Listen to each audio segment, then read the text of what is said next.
بسم اللہ الرحمن الرحیم۔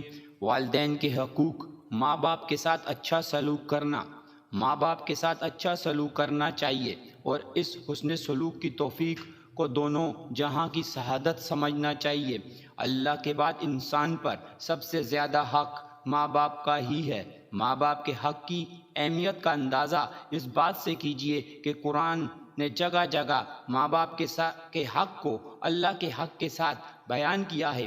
اللہ کی شکر گزاری کی تاکید کے ساتھ ساتھ ماں باپ کی شکر گزاری کی تاکید کی ہے۔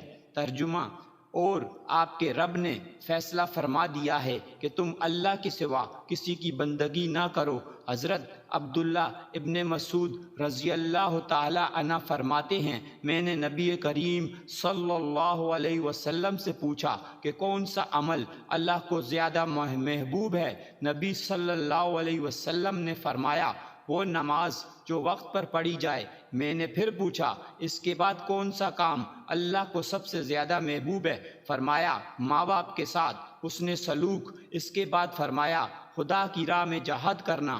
حضرت عبداللہ رضی اللہ تعالی عنہ فرماتے ہیں کہ ایک آدمی حضور صلی اللہ علیہ وسلم کی خدمت میں حاضر ہوا اور کہنے لگا، میں آپ صلی اللہ علیہ وسلم کے ہاتھ پر ہجرت اور جہاد کی بیعت کرتا ہوں اور اللہ سے اس کا اجر چاہتا ہوں۔ نبی کریم صلی اللہ علیہ وسلم نے پوچھا، کیا تمہارے ماں باپ میں سے کوئی زندہ ہے؟ اس نے کہا، جی ہاں، بلکہ خدا کا شکر ہے دونوں زندہ ہیں۔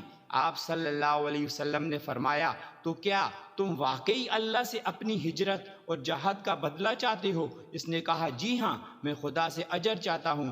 نبی صلی اللہ علیہ وسلم نے فرمایا، تو جاؤ اپنے ماں باپ کی خدمت میں رہ کر ان کے ساتھ نیک سلوک کرو۔ حضرت ابو امامہ رضی اللہ تعالی عنہ فرماتے ہیں، ایک شخص نے نبی کریم صلی اللہ علیہ وسلم سے پوچھا، یا رسول اللہ صلی اللہ علیہ وسلم، ماں باپ کا اولاد پر کیا حق ہے؟ ارشاد فرمایا، ماں باپ ہی تمہاری جنت ہیں اور ماں باپ ہی تمہاری دوزخ ہیں، یعنی ان کے ساتھ نیک سلوک کر کے تم جنت کے مستحق ہوگے اور ان کے حقوق کو پامال کر کے تم دوزخ کا ایندھن بنو گے۔ بس آج تک کے لیے اتنا ہی، پھر ملیں گے ماں باپ کے ساتھ اچھا سلوک کے دوسرے حصے میں۔ تب تک کے لیے السلام علیکم ورحمۃ اللہ وبرکاتہ۔